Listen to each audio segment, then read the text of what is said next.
दोस्तों नमस्कार। आज हम अपने वीडियो का शुभारंभ करते हैं उन मूर्खों को लानत देते हुए, उनको सर्टिफाइड मूर्ख मानते हुए जो ये कहते हैं कि इस्लाम शांति का प्रतीक है। इस्लाम से बड़ी गुंडागर्दी कोई इस विश्व दुनिया में नहीं है। और जो इस्लाम को शांति का बताते हैं अखिलेश यादव जैसे, वो सर्टिफाइड राजनीतिक गुंडे हैं जो गैर मुस्लिमों के कत्ल करने के हमेशा सपने देखते रहते हैं अपने चंद वोटों की खातिर। तो आइए देखते हैं। जैसा कि आप पता है कि जिहाद जो कि इस्लामिक गुंडागर्दी है गैर मुस्लिमों के खिलाफ, उसका हम एक वीडियो रोज़ डालते हैं। पर निवेदन है कि आप हमारे चैनल को सब्सक्राइब करो, बेल आइकन दबाइए ज़रूर। सब्सक्रिप्शन कम करते हो आप, और इसको शेयर कर दीजिए अगर आपको लगता है कि ये मोनेटाइज हो जाएगा। वैसे तो यूट्यूब इसको मोनेटाइज करेगी नहीं, क्योंकि हम जो सच्चाई बताते हैं उसको भी मोनेटाइज नहीं करते। ये नाच गाने वालों को मोनेटाइज करते हैं। तो ये यूट्यूब को भी नज़रिया बदलना पड़ेगा। जो उनसे हम काफ़ी इंटरनेशनल आर्मी बना रहे हैं, जो इनको हर तरह से शस्त्र और शास्त्र और तरीके से जैसा चाहेंगे वैसे इनको हम सबक सिखाने के लिए तैयार हैं। यूट्यूब को इंडिया से भगा देंगे अगर यूट्यूब अपनी पॉलिसी नहीं बदलेगा। और इसके CEO भारतीय हैं। मैं उनको कहना चाहता हूँ कि आप मोनेटाइज करें उन लोगों के चैनल, जल्दी उनकी विजिबिलिटी बढ़ाएं जो इंसानियत के काम कर रहे हैं और इस्लामिक गुंडागर्दी के खिलाफ लड़ रहे हैं। नील जो भी हैं, नील नितिन है, क्या नाम है आपका, नील मोहन, आप CEO हैं, यूट्यूब के CEO हैं। आप हिंदू हैं, आप भी इस्लाम की नज़र में काफिर हैं। हम आपकी भी लड़ाई लड़ रहे हैं। और जो ये कहता है कि इस्लाम में गुंडागर्दी नहीं है, तो वो सबसे बड़ा गुंडा है, क्योंकि वो ऐसी आइडियोलॉजी को सही साबित करने की कोशिश कर रहा है। गुंडे का सहारा गुंडा ही लेता है। आतंकवाद का सहारा आतंकवादी नेता ही करते हैं, जैसे अखिलेश यादव जैसे, शिवपाल सिंह यादव जैसे। अखिलेश तो कल तक ये कहता रहा कि आतंकवाद का कोई मजहब नहीं होता। ये मूर्ख टेढ़ी नाक वाले, आतंकवाद का एक ही मजहब है, वो इस्लाम। तो आइए देखते हैं ये जिहाद क्या है। हमने पहले ही बताया कि गुंडागर्दी इस्लामिक, जिसमें गैर मुस्लिमों को ख़त्म करना है। तो इसका जैसे कि आपको पता है, सही मुस्लिम की पुस्तक संख्या 19 की आज हम उसका हदीस 4360 बताते हैं। उमर बिन खत्ताब से वर्णित है। उमर इनका दूसरा खलीफा था, जिसकी लड़की हफ्सा को मोहम्मद ने धोखा दिया था। यानी कि उमर मोहम्मद का ससुर भी था। और मोहम्मद की जब काम वासना जागी, तो इसको जो औरत, जो क्रिश्चियन औरत थी, जो इसको गिफ्ट में मिली थी, उस औरत के साथ इंटरकोर्स करने के लिए, जिसका नाम मरियल कबीतिया था, मोहम्मद ने उमर खत्ताब की लड़की हफ्सा से झूठ बोला कि तुम्हें तुम्हारे पिताजी बुला रहे हैं। और पिताजी बुलाए नहीं थे, इसको तो खरक उठ रही थी, इसकी काम अग्नि जाग रही थी इस मोहम्मद की, एक नाचीज मोहम्मद की जो पेशेवर लुटेरा था। और हफ्सा जब अपने पिता के घर गई तो उसकी माँ मिली, ये इनकी हदीसों में। और वो बोली मैंने तो तुमको नहीं बुलाया, तुम्हारे पिताजी तो खेत पर गए या काम पर गए, बाहर हैं। वापस लौट के आई तो देखा ये मोहम्मद लगा हुआ था मारियल के पेतिया से डिंग डोंग करने में। इसकी सांसें उखड़ रही थी। इनकी हदीस में जब दरवाजे पर वो बैठ के इंतजार करी तो हाँफता हुआ बाहर आया ये कामुक नीच प्रवृत्ति का। और तब उसने जब आयशा को बता दिया तो इस नीच प्रवृत्ति के पैगंबर ने ये आयत उतार दी कि मोहम्मद चाहे जिस लड़की के साथ बलात्कार कर सकता है। तो भाई यूट्यूब वालों, मैं इसी तरह की भाषा का यूज करूँगा। पहलगाम में लोग मारे गए, वैसे भी इस्लामिक गुंडागर्दी है। इस्लामिक गुंडों के खिलाफ लड़ना, जिनका सरताज मोहम्मद था, कोई बुरा कार्य नहीं है, अच्छा कार्य, और हम लड़ेंगे। और अब तो इस्लाम छोड़ने वालों की संख्या इतनी ज़्यादा हो गई है अखिलेश, तेरे मुसलमान वोटर ही नहीं बचेंगे, मुसलमान ही नहीं बचने देंगे। जो भी समझदार लोग हैं अपने को, उस लुटेरे पैगंबर को अपना आदर्श नहीं मानते हैं, इसलिए इस्लाम छोड़ने वालों की संख्या बढ़ती जा रही है। ये सिर्फ बेचारे अनपढ़ सीधे साधे भोले भाले मुसलमानों में इस्लाम रहेगा, वो भी धीरे धीरे इस चीज़ को पढ़ेंगे। इसलिए कुरान को पढ़ो मुसलमानों, अनुवाद के साथ से पढ़ो, तुमको पता लग जाएगी, तुम्हें घृणा हो जाएगी। तुम्हारा मोहम्मद एक पेशेवर लुटेरा था, कातिल और हत्यारा बलात्कारी था। कौन कौन सी उपाधि है जिससे उसको नवाजा नहीं जा सकता, सारी गंदी उपाधियाँ। तो उमर बिन खत्ताब से वर्णित है, उन्होंने कहा जब बद्र की लड़ाई का दिन आया, वो बद्र की लड़ाई भी मोहम्मद ने थोपी थी, जंग बदर। क्योंकि मोहम्मद ने जब बनु कुरैजा के बनु कुरैश, जो इनका कबीला था मोहम्मद का, अपने ही चचेरे भाई अबू सुफियान की 3 बार काफिला लूटने की कोशिश की, क्योंकि इसको तो मक्का से मदीना खदेड़ दिया था और ऐसे गुंडे बदमाश की मक्का में ज़रूरत नहीं थी। तो एक उसके काफ़िले लूटने की कोशिश करता था 3-4 बार। तो एक बार इसका काफ़िला लूटने की कोशिश की, लेकिन अबू सुफियान समुद्र के रास्ते रास्ते, आपने नक्शा देखा होगा, मदीना से हटकर समुद्र के रास्ते रास्ते वो चले गए मक्का, लूट नहीं पाए। लेकिन मक्का के लोगों ने समझा कि मोहम्मद ज़रूर लूट लेगा। उन्होंने अपनी सेना भेजी कि आज इससे आर पार करेंगे, इसकी गुंडागर्दी को हम चलने नहीं देंगे। और जब गुंडागर्दी को नहीं चलने देंगे, पर जब उनको पता लगा कि अबू सुफियान चले गए, तो उन्होंने कहा चलो अब इतनी दूर आए हैं तो कुछ दावत ही बना लेते हैं। तो पानी की खोज में चले गए, मोहम्मद ने उनको पकड़ लिया, नहीं छोड़ा, इसलिए जंग बदर हुई। यानी जंग बदर भी मोहम्मद ने की। तो मोहम्मद अटैक करता था, औरतों और धन लालच के लिए कामांध व्यक्ति था, काम लोलुप था, सेंसुअल डिजायर पूरी करने वाला आदमी था। इसको हमारी भाषा में छिनालापन करता था। जो रंडीबाजी करता है उसको छिनालापन करने वाला कहते हैं, और रंडीबाजी करती है उसको छिनाल कहते हैं, देसी स्लैंग लैंग्वेज में, हमारे वेस्टर्न यूपी की भाषा में भी, और हिंदी बेल्ट पर, पंजाबी बेल्ट पर, जहाँ जहाँ हिंदी पंजाबी चलती है और उसकी डायलेक्ट्स बोलियाँ चलती हैं, जैसे छत्तीसगढ़ी, मगधी, बिहारी, वो सब लोग जानते हैं कि छिनाल और छिनालपन किसको कहते हैं। भड़वागिरी किसे कहते हैं। छिनाल वैश्याओं के लिए यूज की जाता है और भड़वा उनके लिए जो औरतों की खरीद फरोख्त करता है, जो कि मोहम्मद था। उमर बिन खत्ताब से वर्णित है, उन्होंने कहा जब बद्र की लड़ाई का दिन आया, अल्लाह के रसूल, अब ये अल्लाह के उस पर शांति हो, मैं कहता हूँ इस पर अशांति हो, ने काफिरों की एक और नज़र डाली और वो 1000 थे, जब ये उनके साथी 313 थे, इसमें गलत लिखा है, 313 थे। अपवित्र पैगंबर उस पर अशांति हो, ने किबला की ओर रुख किया, जहाँ इनका किबला था पहले पेट्रा की तरफ था, वो मक्का तो बहुत बाद में, अब मक्का आ गया था, क्योंकि मक्का को अभी भी जीता नहीं था, तो किबला इसका पेट्रा की तरफ ही था या जेरूसलम की तरफ था। ये सोचते हैं कि अल्लाह रहता है, गोल गोल ज़मीन है, जब हम झुकेंगे अल्लाह की तरफ झुकेंगे, ऐसा कुछ नहीं है। मैंने तुमको समझाया था, जो गोल ज़मीन में किबले की तरफ मुँह हो ही नहीं सकता। और अपने हाथ फैलाए और अपने रब से, यानी कि अल्लाह से, एक नकली अल्लाह से प्रार्थना शुरू कर दी, हे अल्लाह मेरे लिए सब पूरा कर दे जो तूने मुझसे वायदा किया है। हे अल्लाह तू वह सब पूरा कर दे जो तुमने मुझसे वायदा किया है। हे अल्लाह अगर मुसलमानों का छोटा सा समूह नष्ट हो गया, इस धरती पर तेरी पूजा नहीं की जाएगी। अभी भी तो अल्लाह में जूतियाँ ही पड़ रही हैं, अभी कौन पूजा कर रहा है, अब तो मुसलमान ही अल्लाह को नहीं मान रहे। उन्होंने अपने हाथों से किबला की ओर अपने रब से प्रार्थना करना जारी रखा, जब तक कि उनका लबादा उनके कंधे से नीचे नहीं गिर गया। तो अबू बकर उनके पास आए, उनका लबादा उठाया और अपने कंधों पर रख लिया। फिर उन्होंने उन्हें पीछे से गले लगाया। अबू बकर वही नालायक बाप जो अपनी 9 साल की लड़की को इंटरकोर्स के लिए 55 साल के भूखे हवस के भेड़िए के सामने छोड़ देता है, और कि जब तक उसका लबादा उसके कंधों से नीचे नहीं गिर गया। अच्छा हे, और कहा अल्लाह के पैगंबर, तुम्हारे रब से तुम्हारी दुआ तुम्हारे लिए काफ़ी है, वह तुम्हारे लिए सब कुछ पूरा करेगा जो उसने तुमसे वायदा किया है। अतः अल्लाह ताला ने कुरान की आयत नाजिल की। अभी अल्लाह ताला तो था ही नहीं, मोहम्मद ने आयत नाजिल कर ली। कौन सी आयत है? जब तुम अपने रब से मदद के लिए पुकारो तो उसने तुम्हारी पुकार स्वीकार कर ली, और मैं 1000 फरिश्तों के जरिए तुम्हारी मदद करूंगा। अतः अल्लाह ने फरिश्तों के जरिए मदद की। मोहम्मद ने लोगों को बेवकूफ़ बनाया कि अरबी जो थे, जो यहूदी थे मक्का के, अबू सुफियान के लोग, वो 1000 थे और मुसलमान 313 थे। लेकिन चूंकि 1000 फरिश्ते मोहम्मद के पास आ गए थे, अल्लाह ने भेज दिए, जिससे मुसलमान जीते। तो कितना झूठा आदमी है ये। मैं इस मोहम्मद तो मर गया, इसके समर्थकों से पूछना चाहता हूँ कि जब मोहम्मद का उहूद की लड़ाई में दोनों दांत तोड़ दिए और ये मुर्दों के बीच में घुस गया, और अबू सुफियान ने पुकारा, कहाँ है मोहम्मद, कहाँ है तुम्हारा अल्लाह जो तुम्हें नहीं बचा सकता? हमारी 3 देवियाँ हमारे लिए साथ हैं, अलुज्जा, अलमन्नात और अल्लात, अलमन्नात और उल्जा। हमने युद्ध जीत लिया है। तो मोहम्मद डर की वजह से, कायरों की वजह से उहूद की लड़ाई में मुर्दों के बीच में छिप गया। तब इसके फरिश्ते नहीं आए।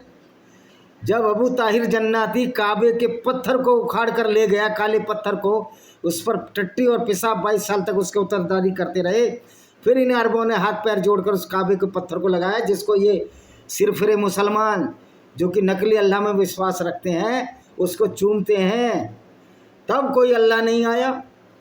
जब मक्का में इस्लाम का भी उदय नहीं हुआ था, जो काबा था जहाँ 360 मूर्तियाँ की पूजा होती थी, तो अब तो जो हाथियों का झुंड आया था लड़ने के लिए, इनकी हदीसों में है, यहूदियों की धर्म पुस्तक से इन्होंने चोरी की है। तब तो अबाबिल ने छोटे छोटे पत्थर फेंक दिए थे और हाथी के ऊपर गलते हाथी मर जाते थे। ये झूठी कहानियाँ गढ़ी रहीं। लेकिन जब मक्का में इस्लाम ही नहीं था तब उसको बचाने आ गया अल्लाह, क्योंकि अल्लाह था ही नहीं, तो सारी नकली कहानियाँ गढ़ी हैं। लेकिन अल्लाह जब नहीं बचा पाया, जब अबू ताहिर जहाती ने हजारों यहूदियों को कत्ल कर और हजारों मुसलमानों को कत्ल कर डाला और बहुत से 3-4 काबा पर अटैक हुए, हाजियों की लाश से काबा भर गया, लेकिन अल्लाह नहीं आया। क्या अल्लाह ने तब नशा किया था? अल्लाह तब मार्जुना का सेवन कर रहा था? अल्लाह क्या भांग का सेवन कर रहा था? तो ये भांग का सेवन तो हमारे वो लोग करते हैं जो मोहम्मद की इन बातों की तजवीज़ करते हैं, इन बातों को सही समझते हैं। तो वो कहते हैं ना, जब आपके इस्लाम घुस जाता है तो आपकी बुद्धि बाहर हो जाती है। It is very actual truth, this is the viral truth कि इस्लाम के आदमी में बुद्धि का कोई काम नहीं है। वैसे भी इस्लाम में मौलाना तो बताते ही रहते हैं कि इस्लाम में अकल का दखल नहीं है। तो क्या मूर्खों की आइडियोलॉजी नहीं है? और क्या मूर्ख सही सोचते हैं? तो मोहम्मद एक झूठा नबी, अल्लाह भी एक झूठा नबी। तो ये फरिश्तों से नदी आगे की हदीस पढ़ते हैं। अबू जुबैल ने कहा, ये बद्रिस उसे इब्न अब्बास ने सुनाई थी बद्र की कहानी, जिसमें कहा गया था उस दिन मुसलमान एक काफिर का पीछा कर रहा था जो उसके आगे जा रहा था।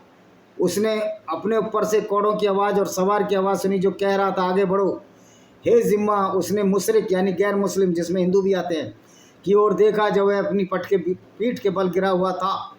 जब उसने उसे ध्यान से देखा तो पाया उसकी नाक पर एक निशान था, उसका चेहरा फटा हुआ था मानो उसे कोड़े से मारा गया हो, उसका जहर हरा हो गया था। एक अंसारी वो बेवकूफ़ मुसलमान यहूदी, वो बेवकूफ़ यहूदी जो मोहम्मद की बातों में आकर पहले मुसलमान बने, उनको अंसारी कहा जाता है। भारत के अंसारी भी इसी तरह के मूर्ख है। जब उसने ध्यान से देखा तो पाया उसकी नाक पर एक निशान था, उसका चेहरा फटा हुआ था मानो उसे कोड़े से मारा गया, उसका जहर हरा हो गया। एक अंसारी अल्लाह के रसूल सल्लल्लाहु अलैहि वसल्लम के पास आया, एक नकली अल्लाह का रसूल नकली रसूल के पास आया और इन्हें घुटना सुनाई। इसके बाद आपने सच कहा है, तीसरे आसमान से मदद थी। उस दिन यानी बद्र की लड़ाई के दिन मुसलमानों ने 70 लोगों को मार डाला और 70 को पकड़ लिया। अल्लाह के रसूल सल्लल्लाहु अलैहि वसल्लम ने अबू बकर उमर से कहा, इन बंदियों के बारे में तुम्हारी क्या राय है? अबू बकर ने कहा, वे हमारे सगे संबंधी हैं, मुझे लगता है कि आपको उनसे फराती लेकर उनको छोड़ देना चाहिए। यह काफिरों के खिलाफ हमारी ताकत का स्रोत होगा। यह बहुत संभव है कि अल्लाह उन्हें इस्लाम की राह पर ले आए। तब अल्लाह के रसूल सल्लल्लाहु अलैहि वसल्लम ने कहा, आपकी क्या राय है इब्न किताब? उन्होंने कहा, अल्लाह के रसूल, मैं अबू बकर जैसी राय नहीं रखता। मैं इस राय का हूँ कि आपको उन्हें हमारे हवाले कर देना चाहिए ताकि हम उनके सर काट सकें। अकील को अली को सौंप दो ताकि वह उसका सर काट ले। अली को मोहम्मद का चचेरा भाई भी और दामाद भी, ये तो इनके रिश्तों की अहमियत है। ये अब बताओ, ऐसे रिश्ते हैं, बहन को पत्नी बनाने के तो पागल हैं साले, कामुक के मतांग हैं, मूर्ख हैं। मूर्ख अल्लाह, मूर्ख नबी, उसको मानने वाले भी मूर्ख, ताकि वह अपना सर काट ले और फलां रिश्तेदार को मेरे हवाले कर दो ताकि मैं उसका सर काट लूँ। वे काफिरों के सरदार उनमें से पुराने लोग हैं। अल्लाह के रसूल ने अबू बकर की राय को मंजूरी दी, जो मैंने कहा उसे मंजूरी नहीं दी। मैंने कहा, अल्लाह के रसूल, आप और आपके साथी क्यों आंसू बहा रहे हैं? मुझे इसका कारण बताओ, क्योंकि मैं रोऊंगा नहीं तो कम से कम मैं आपके साथ सहानुभूति में रोने का नाटक करूंगा। वो मजाक बना रहा है इसका। अल्लाह के रसूल ने कहा, मैं आपके साथियों के साथ जो हुआ है उसके लिए रोता हूँ, क्योंकि उन्होंने फिरौतियों से फिरौती वसूली की। तो मोहम्मद तो फिरौती वसूल करता ही था, इसने तो बाग भी ले लिया फिरौती में, फसल भी ले ली। तो ये क्या पागल था मोहम्मद? एक तरफ रोता था कि कैदियों से वसूली की, लेकिन ये कैदी औरतों को बाज़ारों में भी बेच देता था। तो ये मोहम्मद डबल स्टैंडर्ड था, ये पागल आदमी था। इसलिए अली सीना की किताब में है, अंडरस्टैंड दी मोहम्मद, ये पागल व्यक्ति था। मुझे वह यातना दिखाई दी गई जो उन्होंने दी। इसने मेरे पास इस पेड़ के पास लाया गया। उन्होंने अपने पास से एक पेड़ की ओर इशारा किया। फिर अल्लाह ने आयत उतारी, अल्लाह का ये भगवान बना देते हैं। अरे भगवान तो पूरी दुनिया को एक जैसा मानता, तुम्हारा ये अल्लाह तो बहुत कमीना है जो गैर मुस्लिमों को कत्ल करने की आज्ञा देता है, उनकी औरतों से बलात्कार की आज्ञा देता है। हालांकि अल्लाह काल्पनिक है, तो कमीनपना किसने किया? इनके पैगंबर ने किया। मुझे वह यातना दिखाई गई जो उन्हें दी गई। इसे मेरे पास इस पेड़ के पास लाया गया था। उन्होंने अपने पास के पास एक पेड़ की ओर इशारा किया। फिर अल्लाह ने आयत उतारी, यह किसी नबी के लिए उचित नहीं तब तक वे कैदियों को पकड़े जब तक कि अविश्वासियों को ताकत कुचल ना जाए। आयत उतर गई, भाई कत्ल करो इनको, क्योंकि ये मोहम्मद की आयत थी। तो मोहम्मद कोई नहीं छोड़ता था, ये ड्रामेबाजी कर रहा था खाली। आयत के अंत तक तो तुम युद्ध की लूट खाओ, या वैध युद्ध की लूट में औरतें भी खाओ, औरतों का भी बलात्कार करो, ये लूट है। इसलिए अल्लाह ने उन्हें लूटने को वैध किया। कैसा अल्लाह है जो लूट को भी वैध कर रहा है, डकैती को भी वैध कर रहा है? ये किस तरह का मूर्ख अल्लाह है। सही मुस्लिम की पुस्तक संख्या 19 संख्या 4361 क्या कहती है? अबू हुरैरा से वर्णित है, जो गजवाए हिंद में आने वाला है। सबका खतना, तो तुम तो खतना करते हो, तुम्हारे टेस्टिड काट कर फेंक देंगे। अगर गजवाए हिंद लाल टोपी तेरे टेस्टिड्स को काट कर उनका वो बना के शोरवा बना के कुत्तों को खिला दूंगा मैं। और जितने भी पाकिस्तानी गुंडे हैं, जो इस्लामिक गुंडे हैं, तुम्हारी टेस्टिडों को काटा जाए, उसका शोरवा बनाकर काले कुत्ते को खिलाया जाए। क्योंकि मोहम्मद को काले कुत्ते से नफरत थी, क्योंकि काला कुत्ता जब मोहम्मद जाता था औरतबाजी रंडीबाजी तो करता ही था। मारी अलकीबतिया के पास जाता था, जो रखेल थी 3 किलोमीटर दूर रहती थी इससे, जो ईसाई थी। तो काला कुत्ता रात में दिखता नहीं है, और काला कुत्ता इसकी लुंगी पकड़ लेता होगा, भौंकता होगा। जब ये लुटेरा तो था पेशेवर, जब लूटने जाता हो तो लुंगी पकड़ लेता था, तो काले कुत्ते को मारने का आदेश दिया। तो तुम्हारे जो लाल टोपी जैद हामिद, तेरी जो टेस्टीज है, मैं उसका शोरवा बना के काले कुत्तों को खिलाऊंगा। उन्होंने एक आदमी को पकड़ लिया, और फिर बनु हनीफा के कबीले से था, उसका नाम थुमामा बिन उथल था। वह यमामा के लोगों का सरदार था। लोगों ने उसे मस्जिद के खंभे से बांध दिया। अल्लाह के रसूल उन पर शांति हो उसे देखने के लिए बाहर आए। उन्होंने कहा, हे थुमामा, तुम क्या सोचते हो? उसने उत्तर दिया, मोहम्मद, तो मैं तुम्हारे बारे में अच्छी राय रखता हूँ। यदि तुम मुझे मारते हो तो तुम ऐसे व्यक्ति को मारोगे जिसने खून बहाया है। मोहम्मद से बड़ा खूनी कौन था? उसको तो पहले ही कत्ल कर देना चाहिए था। वो तो यहूदी औरत ने जहर दिया, वो तो देवी है जिसने मोहम्मद को जहर देकर मार दिया, नहीं और गुंडागर्दी करता। अगर 70-75 साल जी जाता तो और ऐसी तैसी काट देता। यदि तुम मुझ पर एहसान करते हो तो तुम एक आभारी व्यक्ति पर एहसान करोगे। यदि तुम धन चाहते हो तो मांगो, तुम्हें वह मिलेगा जो तुम मांगोगे। अल्लाह के रसूल उन पर शांति हो, उन्होंने इसे इस हालत में 2 दिनों के लिए छोड़ दिया। यदि तुम कोई उपकार करते हो तो तुम पर आभारी व्यक्ति को उपकार करोगे। यदि तुम मुझे मारते हो तो तुम एक ऐसे व्यक्ति को मारोगे जिसने खून बहाया। कि मोहम्मद खून नहीं बहाता था। एक खूनी को दूसरे खूनी को क्या फैसला करने का, यानी चोर को एक दूसरा चोर सर्टिफिकेट दे सकता है? ये मोहम्मद तो सबसे बड़ा खूनी था, ये तो हिटलर से भी बड़ा खूनी है। यदि तुम धन चाहते हो तो मांगो, वह तुम्हें मिलेगा, तुम मांगोगे। अल्लाह के रसूल उस पर अशांति हो, उस पर लानत हो, ने अगले दिन तक छोड़ दिया।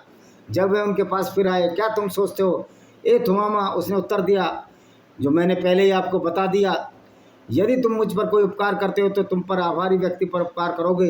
यदि तुम मारते हो तो तुम ऐसे व्यक्ति को मारोगे जिसने खून बहाया है। यदि तुम धन चाहते हो तुम मांगो, वो तुम्हें मिलेगा, तुम मांगोगे। अल्लाह के रसूल उस पर अशांति हो, उस पर लानत हो ने कहा, थुमामा को आज़ाद कर दो। वह मस्जिद के पास एक ताड़ के बाग में आया और स्नान किया। फिर वह मस्जिद में दाखिल हुआ। कहा, मैं सत्य की गवाही देता हूँ, अल्लाह के अलावा कोई ईश्वर नहीं है। मैं ये गवाही देता हूँ कि अल्लाह नाम की कोई चीज़ नहीं है। अल्लाह बड़ा अगर है भी तो बड़ा कमीना है। उसने ऐसा पैगंबर दिया जो बलात्कारी और कातिल था। ये मेरी गवाही है विजय की। और थुमामा, मैं गवाही देता हूँ कि मोहम्मद उसके बंदे उसके रसूल हैं। ए मोहम्मद, अल्लाह की कसम, धरती पर मेरे लिए तुम्हारे चेहरे से ज़्यादा घृणित कोई चेहरा नहीं था। अभी भी घृणित है। थुमामा, तू पागल हो गया था उस समय। तुम सीधे साधे लोग थे, मोहम्मद ने तुम्हारा बेवकूफ़ बनाया। मैं होता मरते दम भी कहता तेरे जैसा नीच कोई व्यक्ति ना हुआ ना होगा आगे भी। लेकिन अब तुम्हारा चेहरा मेरे लिए सभी चेहरों से ज़्यादा प्यारा हो गया है। अल्लाह की कसम, मेरे लिए तो तुम्हारे धर्म से ज़्यादा घृणित कोई धर्म नहीं था। लेकिन अब तुम्हारा धर्म मेरे सभी धर्मों से सबसे प्यारा हो गया है। क्योंकि थुमामा भी लूटपाट करेगा, वो भी बलात्कार करेगा। मोहम्मद की शिक्षा तो यही थी। अल्लाह की कसम, मैंने तुम्हारे लिए शहर में ज़्यादा घृणित कोई शहर नहीं था। लेकिन अब तुम्हारा शहर मेरे लिए सभी शहरों से प्यारा हो गया, मक्का। क्योंकि अब मोहम्मद बिन सलमान की वजह से इस्लाम की ऐसी तैसी हो रही है, इसलिए मक्का सुधरेगा। मोहम्मद बिन सलमान, तुम उस पैगंबर को ठुकराओ, लात मारो जो हत्यारा और बलात्कारी था। क्या मोहम्मद बिन सलमान सऊदी अरब के राजकुमार तुम्हारा पैगंबर ऐसा होगा?